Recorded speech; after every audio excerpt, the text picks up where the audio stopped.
So hello everyone, welcome back to my YouTube channel. I am Abhinav and you are watching my channel Abhinav Dubey. So I hope that आप लोगों ने मेरा previous video on accountancy strategy देख लिया होगा. If you haven't checked it out, link is in the description. उस video को याद से देख लेना because in that video I have told you some important topics and some important tips which will help you in your tomorrow's board examination. I know कि आप लोग लगभग एक महीने से प्रिपेयर कर रहे हो, अब लास्ट के 2-3 पेपर ही बचे, थोड़ी और मेहनत कर लो and you are going to give your best shot in your board examination.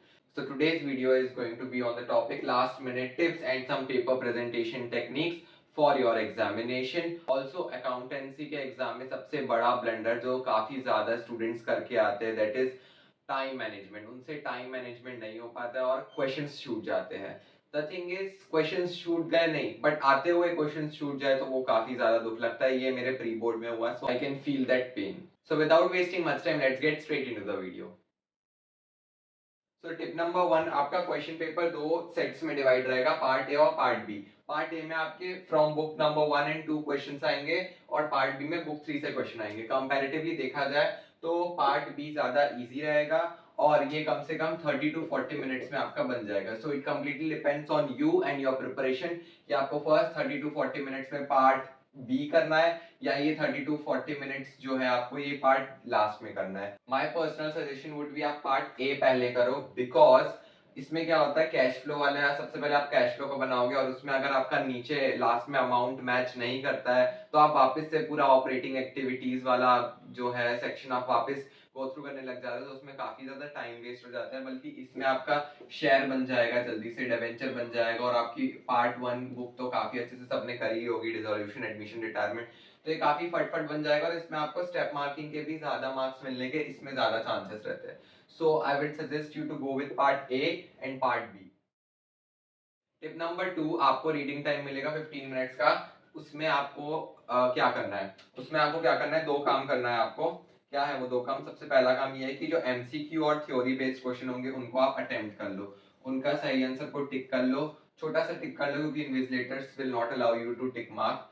So dot कर लो या टिक मार्क कर लो छोटा सा ताकि आपको पता चल जाए कौन सा करेक्ट आंसर है. और दूसरा काम आपको ये करना है कि जो ऑप्शंस दिया रहेगा, आपको चॉइस दी रहेगी जो क्वेश्चन में, फॉर एग्जाम्पल रिटायरमेंट में आपको चॉइस है और एडमिशन में आपको चॉइस है, तो आप ये दोनों क्वेश्चन को रीड कर लो और इनमें से जो चॉइस आपको करना है वो आप डिसाइड कर लो 15 मिनट्स के टाइम ड्यूरेशन में. Moving ahead to the next tip, tip number 3.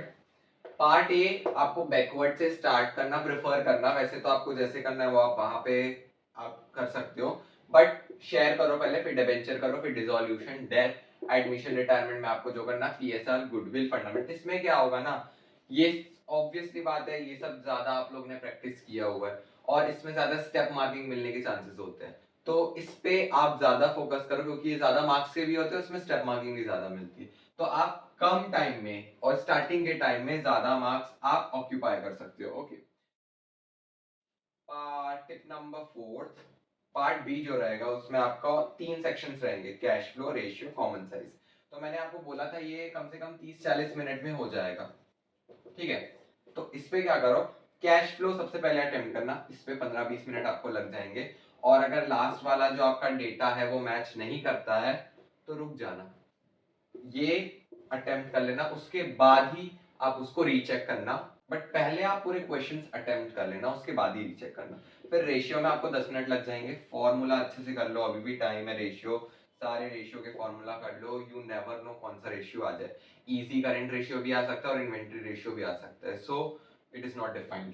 Common size 5 minute लगेंगे. ठीक है, तो अगर आप इस फ्लो में जाओगे तो बहुत सही रहेगा, आपका पेपर पूरा अटेम्प्ट होने के ज्यादा चांसेस रहेंगे.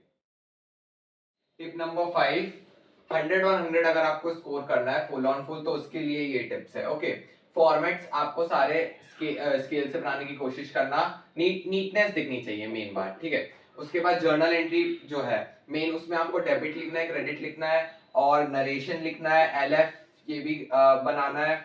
और जितने भी आपका पार्टनर्स कैपिटल अकाउंट हो गए, रिवैल्यूएशन हो गए, रियलाइजेशन हो गए, उसमें आपको स्पेसिफाई करना है कि फॉर द ईयर 31 मार्च बना रहे हो या एज एट 31 मार्च बना रहे हो. एज एट 31 मार्च सिर्फ बैलेंस शीट में बनता है मेजरली। बाकी पार्टनर्स कैपिटल में भी फॉर द ईयर आता है और बाकी सारे अकाउंट्स का भी। Okay, then partners capital account अगर आप बना रहे हो तो आपको डेबिट क्रेडिट लिखना है, एबीसी लिखना है। यहाँ पे एएस कैपिटल अकाउंट नहीं भी लिखोगे तो चलेगा, एबीसी भी लिखोगे तो चलेगा, पर्टिकुलर्स लिखना है। उसके बाद यहाँ पे आप लिख देते हो by bank, this is incorrect, by bank account लिखना है आपको। और भी बाकी जितने भी अकाउंट्स होने वाले, जैसे उसने फर्नीचर लेके गया तो by furniture account, by realisation account, by revaluation account, account ये आपको मेंशन करना है। ओके, ये आपकी बैलेंस शीट है, ठीक है, ये आपकी लायबिलिटीज है, ये एसेट्स है। यहाँ पे आपको अकाउंट वर्ड मेंशन नहीं करना है। फॉर एग्जांपल यहाँ कैपिटल है तो सिर्फ कैपिटल, क्रेडिटर्स है तो क्रेडिटर्स, यहाँ डेटर्स, ठीक है। अकाउंट यहाँ पे मेंशन नहीं होगा, सिर्फ डेटर्स, ठीक है। बाकी सारे partners capital account, realisation, revaluation, ये सारे अकाउंट में आपको अकाउंट वर्ड मेंशन करना है। Moving ahead to tip number 6, there is a difference between rough work and working note, ठीक है। रफ वर्क आपका चेक नहीं करेगी टीचर, whereas वर्किंग नोट आपका चेक किया जाता है और वर्किंग नोट पे मार्क्स भी मिलते हैं।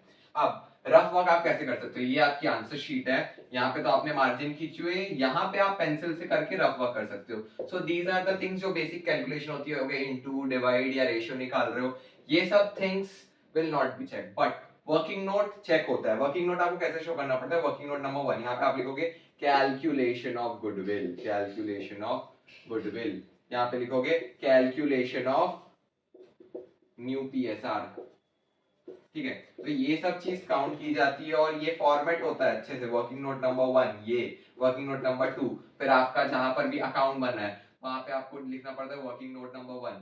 तो these are the things which will help you score 100 on 100। Here is tip number 7, read question once but carefully। आपको क्वेश्चन सिर्फ एक बार पढ़ना है, बार बार पढ़ने का टाइम नहीं है, टाइम वेस्ट होगा, इसलिए आपको क्वेश्चन एक बार पढ़ना है बट बहुत ध्यान से पढ़ना है, केयरफुली पढ़ना है।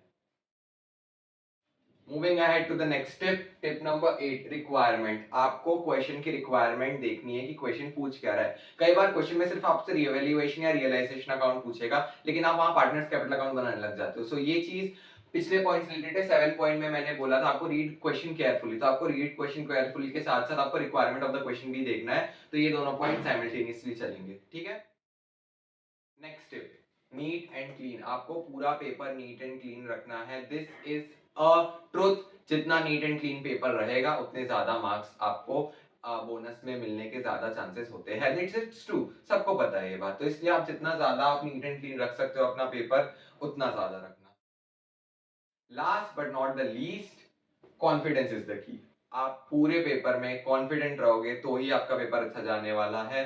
और आई रिक्वेस्ट यू ऑल की पेपर पूरा कंप्लीट करना, बीच में क्विट नहीं कर देना कि आपको ये क्वेश्चन नहीं बन रहा है या टफ लग रहा है, बहुत टाइम कंज्यूमिंग है तो अब छोड़ देता हूँ। नहीं, आपको पूरा क्वेश्चन अटेम्प्ट करना है, पूरा पेपर अटेम्प्ट करना है और कॉन्फिडेंस के साथ सारे क्वेश्चंस का आंसर देना है। आपने अब तक पूरे 40 दिन से आप मेहनत कर रहे हो, अब एक दो पेपर बचे हैं, उनके लिए आप 110% दे दो।